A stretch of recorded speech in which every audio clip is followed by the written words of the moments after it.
প্রিয় চাকরিপ্রার্থী বন্ধুরা, এই ভিডিওতে আমরা একটি গুরুত্বপূর্ণ বিষয় নিয়ে আলোচনা করব। নিয়োগ প্রক্রিয়ায় এখনই হস্তক্ষেপ নয়, এসএসসির নতুন বিজ্ঞপ্তি সংক্রান্ত মামলা শুনল না হাইকোর্ট। গত মাসের শেষেই 2016 সালে চাকরিহারাদের জন্য নতুন করে নিয়োগ প্রক্রিয়া শুরু করার বিজ্ঞপ্তি জারি করে এসএসসি। পরীক্ষার বিধিতে নানা বদল আনা হয়, সেই বিজ্ঞপ্তিকে চ্যালেঞ্জ করে একাধিক মামলা হয়েছিল হাইকোর্টে।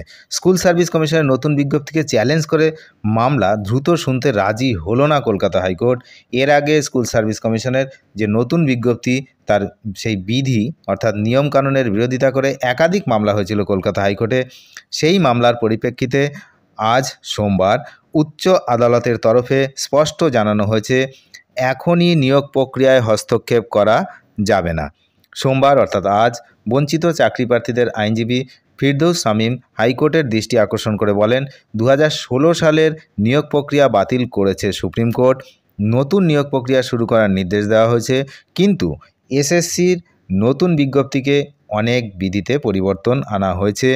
এই বিজ্ঞপ্তি 2016 সালের বিজ্ঞপ্তির অনুরূপ নয়। নতুন এই বিজ্ঞপ্তি অনুযায়ী নিয়ম বদল হলে বঞ্চিত চাকরি প্রার্থীদের সুযোগ আরও কমে যাবে। যেহেতু 10 নম্বরের কথা আমি বললাম, এরপরেই বিচারপতি সৌগত ভট্টাচার্য জানান, এসএসসির নতুন বিজ্ঞপ্তি সংক্রান্ত বিষয়ে এখনই হস্তক্ষেপ করবে না কোর্ট। বিচারপতি জানান, আপাতত নিয়োগ প্রক্রিয়া স্বাভাবিকভাবে চলতে দেওয়া হবে। এর মধ্যে ফের কোনো অসুবিধা বা সমস্যা তৈরি হলে তখন আদালত বিষয়টি দেখবে। অন্যথায় আগামী জুলাই মাসে মামলা শুনবে আদালত। সুতরাং অনেকটাই ডেট দিয়েছে, জুলাই মাস। আর 16 জুন থেকে অনলাইন আবেদন শুরু হচ্ছে, আপনারা জানেন।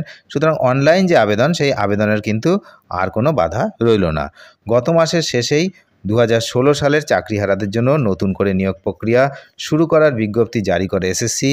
পরীক্ষার বিধিতে নানা বদল আনা হয়, সেই বিজ্ঞপ্তিকে চ্যালেঞ্জ করে একাধিক মামলা দায়ের হয় হাইকোর্টে।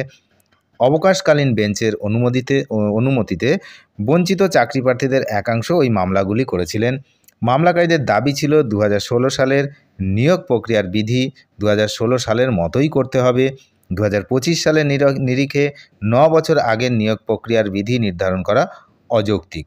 শুধু তাই নয়, 2016 এবং 2025 সালের নম্বরের তুলনা করলে দেখা যাবে, আগে 55 নম্বরের লিখিত পরীক্ষা হতো, সেখানে এখন 60 নম্বরের লিখিত পরীক্ষা নেওয়া হবে বলে জানানো হয়েছে। এছাড়াও চাকরি প্রার্থীদের যোগ্যতা মূল্যায়নের ক্ষেত্রে আরও নানা মাপকাঠি সংযোজন করা হয়েছে, যেমন শিক্ষকতার অভিজ্ঞতা এবং লেকচার ডেমনস্ট্রেশন এর উপরে থাকছে নির্দিষ্ট নম্বর। ফলে বঞ্চিত চাকরি প্রার্থীরা যারা আগে অপেক্ষমান তালিকায় অর্থাৎ ওয়েটিং লিস্টে ছিলেন, তারা যোগ্যতার দৌড়ে পিছিয়ে পড়বেন বলেই আশঙ্কা। এমনই নানা কারণ দেখিয়ে নতুন করে বিজ্ঞপ্তি প্রকাশের দাবি জানান মামলাকারীরা।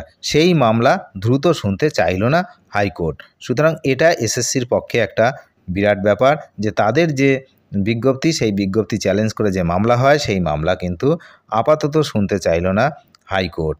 অনেক ধন্যবাদ ভিডিওটি শেষ পর্যন্ত দেখার জন্য। চ্যানেলে নতুন হলে অবশ্যই চ্যানেলটিকে সাবস্ক্রাইব করে সঙ্গে থাকবেন। পরবর্তী আপডেটের দিকে নজর রাখুন। ধন্যবাদ।